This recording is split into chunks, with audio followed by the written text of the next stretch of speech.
La Caisse d'épargne Île-de-France, fière de soutenir toutes les femmes, vous présente Sud Radio. Parlons femmes, Judith Belair. Bonjour, Parlons femmes sur Sud Radio, c'est le rendez-vous qui met en lumière la puissance des femmes.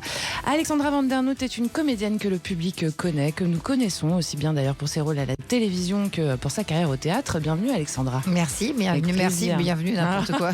Bah si, bienvenue chez moi, j'adore. Alors Alexandra, vous êtes actuellement à l'affiche de la pièce Le Complexe des Inséparables. C'est très drôle d'ailleurs, c'est une comédie de Simon Dicken. C'est mis en scène par Vincent Messager. Vous êtes aux côtés notamment de Paul Belmondo. On va en parler. C'est à découvrir en ce moment à l'Apollo Théâtre à Paris jusqu'au 21 septembre. Vous êtes là cet été pour ceux que ça intéresse. Exactement, je travaille par exemple cet été. En vacances à Paris. Ça arrive. Il y a beaucoup de gens. Parlons femmes, c'est parti. Sud Radio, Parlons femmes, Judith Belair. Alors, Parlons femmes pose des questions. Ma chère Alexandra, êtes-vous prête? Allez-y, je vais voir si je vous réponds. Vous n'êtes pas obligée. Quelle femme connue ou inconnue, s'il y en a une d'ailleurs, vous inspire? Alors, elle serait plutôt connue, parce que si elle était inconnue, je la connaîtrais pas, évidemment. Vous pouvez la connaître sans que nous la connaissions. Oui, c'est vrai. C'est une question très difficile. Ma mère était une femme très inspirante. Ma mère était danseuse étoile chez Béjart. C'est elle qui a créé le boléro. Ah oui. Ouais, c'est elle qui Béjart l'a écrit pour elle. Dans les années 60, Douchka Sifnios. D'accord. Voilà. Douchka Sifnios. Et c'était une femme assez inspirante parce qu'elle était très libre elle était danseuse, donc évidemment en excellente forme physique, comme toutes les danseuses étoiles. Et c'était très très exigeante envers elle-même. Physiquement, déjà par rapport à son corps et par rapport aux performances qu'elle demandait à son corps pour son métier, et exigeante par rapport aux autres aussi, du coup. Et c'est vrai... quoi. Avec nous, voilà. Exactement.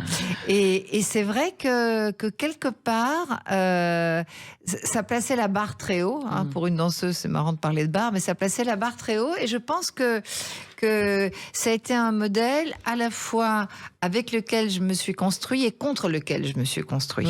Et c'était les deux, évidemment. C'est important de pouvoir se construire avec et contre, effectivement. Voilà, exactement. Et donc ma mère était une femme très inspirante. Enfin, en tout cas, elle ne laissait personne indifférent, ça c'est sûr.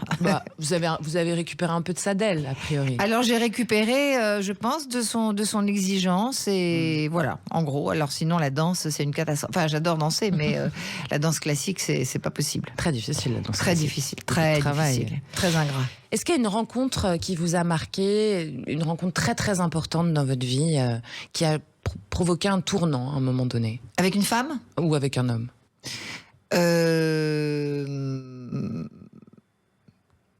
Il y en a plein, c'est difficile. La première qui vous vient comme ça quand vous y réfléchissez. Ouais, alors je pense, c'est très drôle parce qu'elle ressemble un peu à ma mère. On va dire que je suis obsédée par ma mère. Non, c'est pas le cas. Elle est décédée, la pauvre, depuis déjà plusieurs années.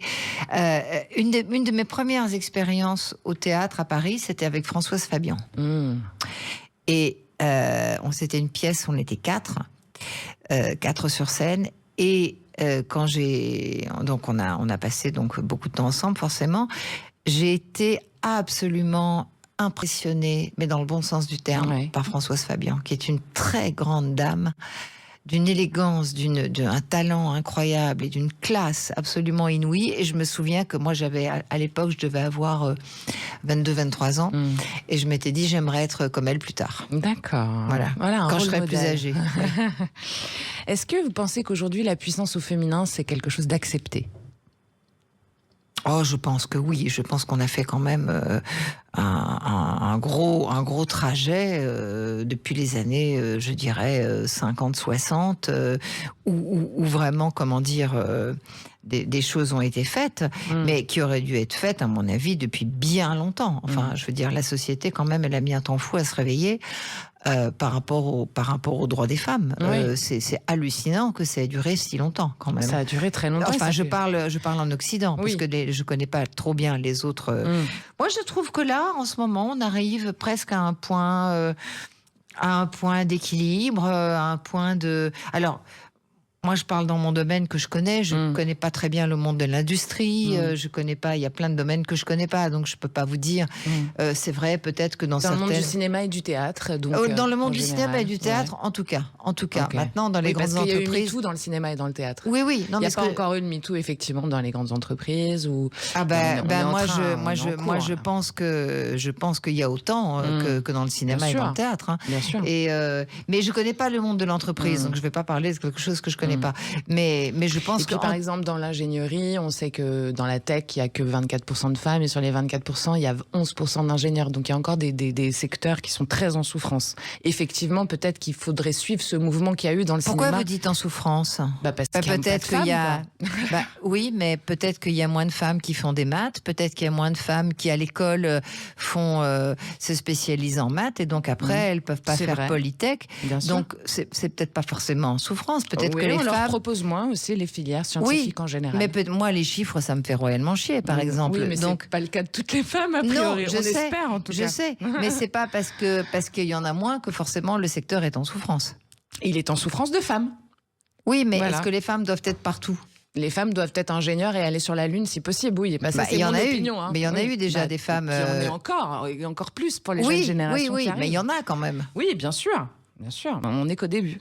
Oui, on est qu'au début par rapport à ça, par rapport à aller sur Mars. Effectivement, s'il y avait une femme dans le voyage, ça serait bien. On serait content. Si vous pouviez faire bouger une ligne, non, a priori, vous n'avez plus envie de faire bouger les lignes parce que pour vous, elles sont bien les lignes en ce moment. En tout cas, elles sont mieux qu'il y a 50 ans, par exemple. Ça, c'est sûr. Maintenant, s'il fallait faire bouger des lignes, je réfléchis. Non. Pour vous, ça va. Moi, je trouve que quand je vois mes enfants, par exemple, je trouve que les jeunes, alors pas tous, mais beaucoup, si vous voulez, quand je leur parle de l'égalité homme-femme, à la limite, ils comprennent pas de quoi je parle parce que pour eux, c'est acquis.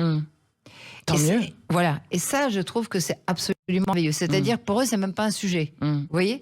Et ça prouve justement que tout ce chemin a été parcouru. Enfin, ils comprennent pas vraiment de quoi je parle, quoi. Et donc, et quelque part, je me dis, mais mon Dieu, c'est magnifique. Enfin, pour eux, c'est tellement une évidence que je me dis que voilà, justement, tout ce que les femmes ont fait précédemment a porté ses fruits. Alors, pas encore, comme on disait, partout, etc. Mais que c'est sur le... Moi, j'attends de voir comment sera la société dans 20 ans, dans 30 ans. Dans 50 ans, je sais comment elle sera. Mais dans 20 ans... Elle sera comment dans 50 ans dans 50 ans, ça ne sera plus un sujet non plus. C'est-à-dire que tout ça aura été balayé. C'est-à-dire que le sujet de l'égalité ne sera plus un sujet non plus, parce que ça sera comme ça. Mais dans 20 ans, je ne sais pas. Mais dans 50 ans, j'en suis sûre. J'adore. C'est bien d'être certain. Alexandra Vandernoot, vous êtes actuellement à l'affiche de cette pièce, Le complexe des inséparables. C'est une comédie à contre-courant, d'ailleurs. On va en parler et se demander pourquoi. De Simon Dicken, qui est mise en scène par Vincent Messager, c'est aux côtés de Paul Belmondo. Alors, c'est une idée de départ assez originale. C'est Fabienne et Paul qui sont pas en crise. Ils s'aiment, ils se respectent, ils se désirent. Ils sont ensemble depuis 25 ans. Ils sont toujours fidèles. Voilà, ils sont fidèles. La plupart des comédies en général commencent par l'usure des couples, j'ai envie de dire. Vous, c'est le succès, c'est ça. Et puis, c'est précisément ce bonheur qui va devenir problématique, parce que finalement, ils se demandent s'ils sont pas démodés. C'est surtout elle. Ouais. Parce que lui, il est très heureux comme ça dans son couple. Il fête d'ailleurs ce soir-là leur 25e anniversaire de mariage, avec chaque fois traditionnellement le même film, le même repas, le repas de leur rencontre, etc. etc.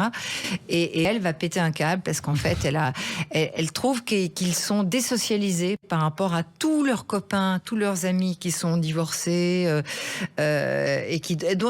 donc elle trouve qu'ils ne font plus partie du cercle d'amis, qu'ils ne sortent plus autant comme avant, qu'ils ne partent plus en week avec des potes comme avant parce qu'on les considère un peu comme des dinosaures et que donc ils font quelque part tâche.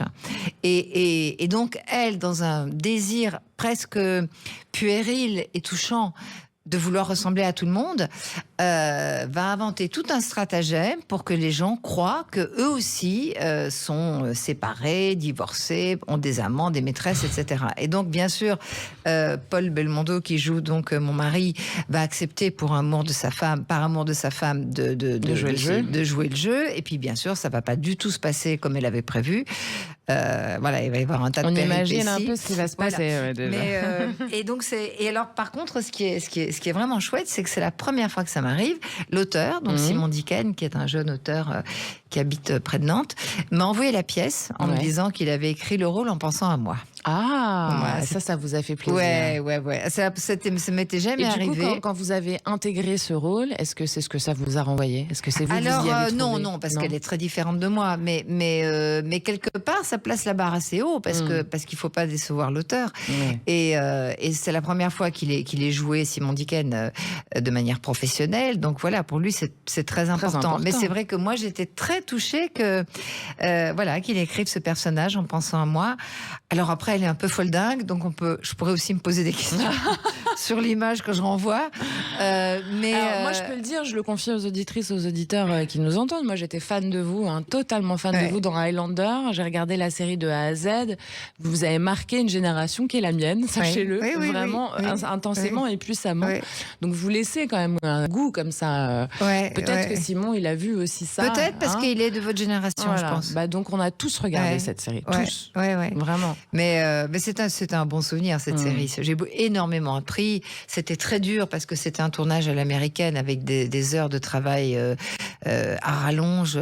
Enfin voilà, c'était vraiment dur. Mais c'est vrai que j'ai énormément appris. Et c'est vrai que ce personnage et je ne m'y attendais pas d'ailleurs, a vraiment marqué des femmes. Il y a beaucoup de femmes qui m'ont écrit, qui m'ont... alors que c'est quand même une série où on coupe des têtes et où il y a des immortels qui arrêtent pas de se battre. Oui, mais c'est assez sexy quand même. Mais ça a touché les femmes aussi, donc ça m'a fait plaisir. Mais donc voilà, cette pièce est très sympa. Allez, dans Parlons Femmes, on parle vrai, vous l'aurez compris, avec les femmes qui avancent, qui osent sur Sud Radio. Aujourd'hui, avec la comédienne Alexandra Vandernoot. À tout de suite. La Caisse d'épargne Île-de-France, fière de soutenir toutes les femmes, vous présente Sud Radio. Parlons Femmes, Judith Belair. Parlons Femmes, c'est sur Sud Radio tous les samedis à 13h30. Aujourd'hui, on échange avec la comédienne Alexandra Vandernoot qui est à l'affiche de la pièce Le Complexe des Inséparables. C'est une comédie de Simon Dicken qui est mise en scène par Vincent Messager aux côtés de Paul Belmondo. Vous êtes sur scène, ma chère Alexandra. C'est à découvrir à l'Apollo Théâtre. C'est à Paris jusqu'au 21 septembre. C'est-à-dire qu'on peut venir vous voir cet été. Moi, par exemple, je vais être quand même pas mal là. Donc, je peux venir voir vous. Mais voilà, je vais le faire. Alors, déjà, Paris, quand il n'y a pas les Parisiens, en juillet, c'est formidable. On aime bien. C'est formidable. On peut rouler, on peut marcher, on peut marcher sans se faire renverser par trop de vélos. Enfin, c'est génial. Et il y a beaucoup de gens de province aussi qui viennent passer des week-ends à Paris. Et donc, ça fait plusieurs étés, en fait, que j'ai travaillé en été. Et chaque fois, ça a été vraiment bien. Vous aimez ça, quoi. Oui. C'est pour ça que vous réitérez, en fait, aussi. Ah bah oui, bien sûr. Ce qu'on aime bien, alors, dans cette idée de Le Complexe des Inséparables, c'est que l'auteur, donc, il casse complètement les codes usuels. C'est-à-dire que le couple heureux, ça devient l'exception, j'ai envie de dire. Ça devient l'anomalie sociale. C'est ça. C'est tout à fait ça. En même temps, c'est un peu vrai aujourd'hui aussi. On les regarde bizarres, les gens qui sont ensemble depuis 30 ans. Aujourd'hui, il y en a tellement peu. Oui, alors moi, dans mon entourage proche, les amis, c'est le contraire. Ils sont tous plutôt ensemble depuis très longtemps. D'accord. Mais ça dépend peut-être des milieux qu'on fréquente aussi. Mais bon, enfin, c'est sûr que de toute façon, je crois que c'est un couple sur 2 qui divorce ou même plus que ça. Donc un sur 3, je crois. Voilà, oui, c'est ça. Non, mais c'est énorme.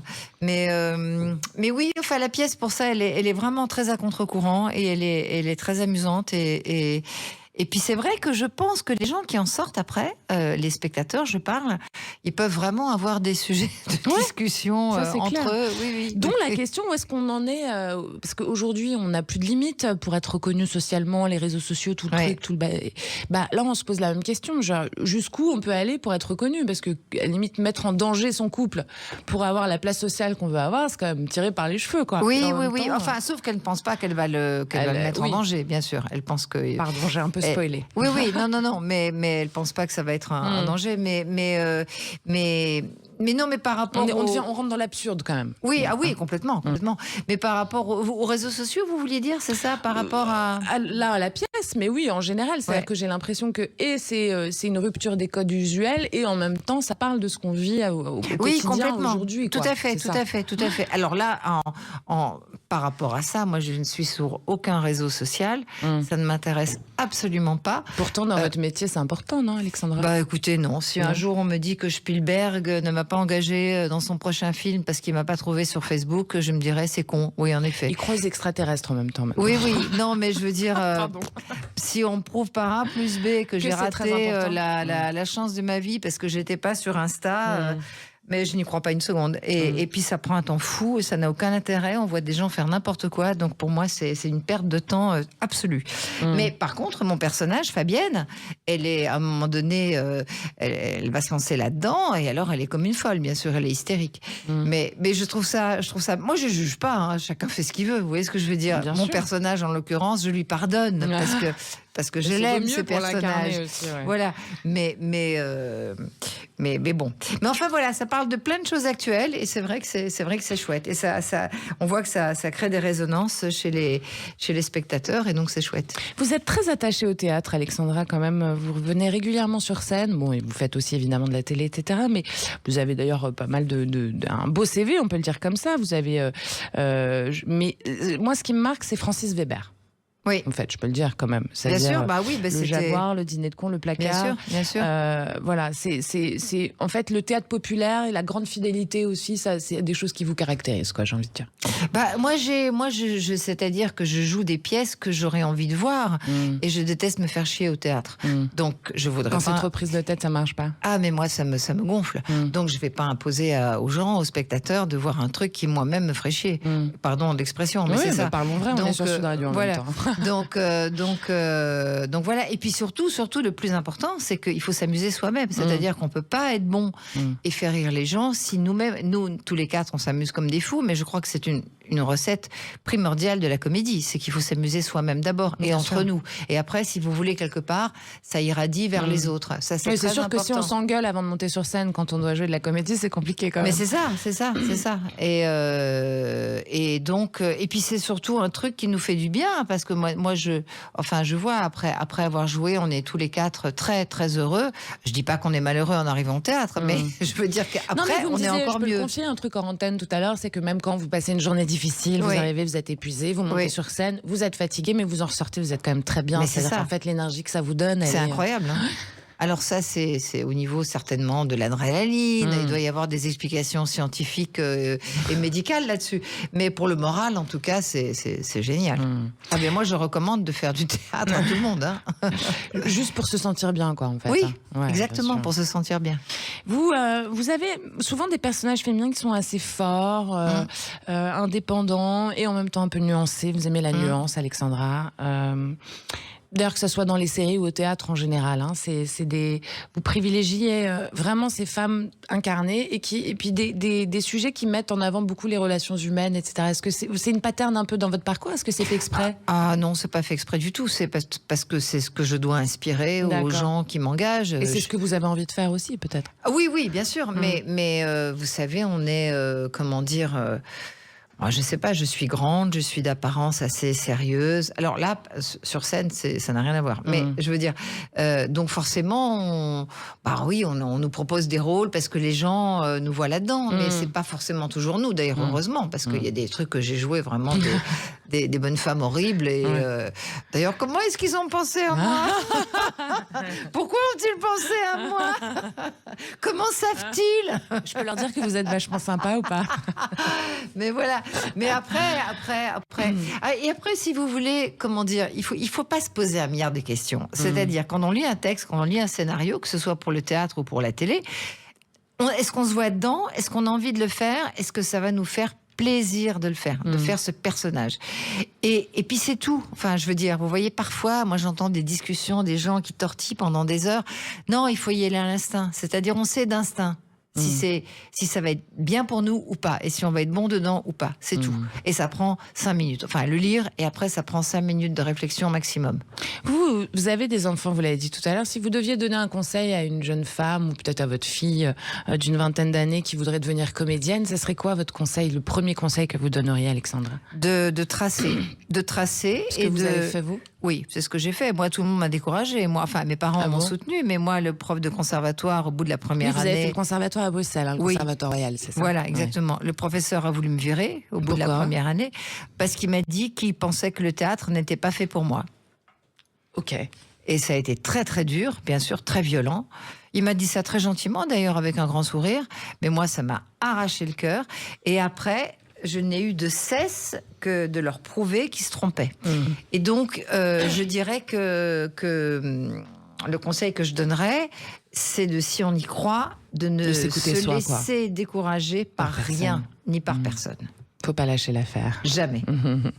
Si vous aviez un conseil ou un truc à dire à vous-même, mes petites filles, quand est-ce que c'est? On a envie d'en savoir plus. Fais-toi confiance. Vous faisiez pas assez confiance? Non, fais-toi confiance. Qu'est-ce que c'est? Pourquoi vous doutiez comme ça? C'était parce que vous étiez trop grande, trop belle, c'est ça? Peut-être, ouais. Fais-toi confiance. Ouais, c'est ça que je me dirais. Je pense que j'ai perdu beaucoup de temps. Ouais. Oui, je pense que j'ai perdu du temps. D'accord. Parce que j'étais pas sûre de moi, parce que voilà. Et c'est à quel âge la révélation, en fait, pour vous? C'est avant-hier. On en a pas longtemps, alors mince. En fait, c'est tous les jours la révélation. On change tous les jours. Oui. L'idée d'inverser les codes, comme le fait l'auteur Simon Dicken dans la pièce dont on parle depuis tout à l'heure, le complexe des inséparables. J'ai envie de dire que, en fait, en parlant avec vous, je comprends un peu pourquoi il fait ça et pourquoi il a pensé à vous, parce que vous inversez les codes vous aussi. C'est-à-dire dans votre positionnement, en fait, où vous n'avez pas besoin des réseaux, où vous êtes construit un monde sans les codes, sans certains en tout cas des codes. Ah oui, mais ça c'est clair. Voilà, ça c'est clair. Oui. On a tous aujourd'hui. Oui, et de moins en moins en vieillissant, si vous voulez. C'est-à-dire qu'à un moment donné, on a envie que notre vie nous ressemble, ressemble à qui on est. On commence à arriver à un certain âge, à se connaître un peu mieux qu'à 20 ans, ce qui est normal. Et donc, si vous voulez, il y a une espèce de vérité de laquelle on n'a plus envie de trop s'éloigner, parce que ça nous barbe. En fait, vous les inversez pas, vous les cassez, ou même ils vous intéressent pas les codes en question. C'est plutôt ça. Ouais. C'est plutôt ça. Ouais.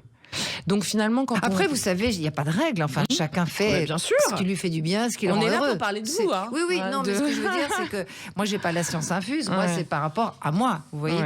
Mais bon, voilà, c'est un des mérites de prendre un peu des années, c'est de se connaître un peu mieux, et donc de faire ce qui nous fait plaisir, quoi, et de plus en plus, et de plus en plus. Et ça, c'est très important, parce que je trouve que on oublie le plaisir personnel à faire les choses, et c'est ça qui doit nous guider. Vraiment, c'est ça qui doit nous guider. Et c'est ce qui vous guide au quotidien, vous. Oui. Et en général, que ça soit dans votre vie professionnelle ou finalement dans votre vie privée, c'est pareil. Après, moi, je fais aussi des trucs chiants, sortir les poubelles. C'est ça, on le fait tous. Oui. Voilà, non, mais je veux dire, mais néanmoins, quand je le fais, j'entends les oiseaux qui chantent et je me dis, je vois le soleil se lever, ou enfin prendre du positif dans n'importe quel. Chiant. Ouais, voilà.